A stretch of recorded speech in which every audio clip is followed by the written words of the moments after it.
মুহূর্তের মধ্যে সব থেকে বড় খবর, বিধানসভা ভোটের আগে পদ্ম শিবিরে ভাঙন। আসন্ন বিধানসভা নির্বাচনের আগে রাজ্যের প্রধান বিরোধী দল বিজেপির অন্দরে ফের বড়সড় ভাঙন।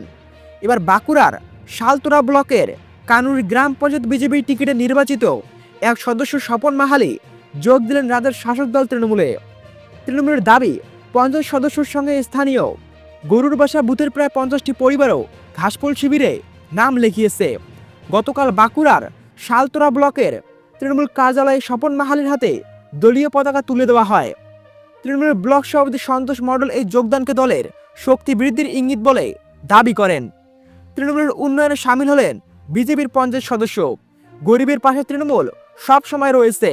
দল বদলের কারণ হিসেবে স্বপন মাহালি জানান, বিজেপির পঞ্চায়েত সদস্য ছিলাম, যেখানে কাজের কোনো সুযোগ সুবিধা পাওয়া যাচ্ছিল না, তাই তৃণমূলে যোগ দিলাম।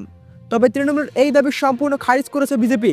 তাদের দাবি, ভয় দেখিয়ে ওই পঞ্চায়েত সদস্যকে দলবদল করানো হয়েছে। বিজেপির যুব মোর্চার সাধারণ সম্পাদক অরুণ কুম্ভকার বলেন, তৃণমূল কংগ্রেসের নাটক আমরা আগেও দেখেছি। ওই গ্রামটি আদিবাসী প্রধান গ্রাম এবং সেখানকার 90% মানুষ বিজেপির সঙ্গে রয়েছেন। আমাদের পঞ্চায়েত সদস্যকে ভয় দেখিয়ে তৃণমূলে যোগদান করানো হয়েছে। তার সঙ্গে কোনো ব্যক্তি তৃণমূল যায়নি। এতে তৃণমূলের কোনো লাভ হবে না। উল্লেখ্য, 2021 সালে এই শালতোরা বিধানসভাটি বিজেপি ছিনিয়ে নিয়েছিল, যা ফের নিজেদের দখলে আনতে মরিয়া তৃণমূল।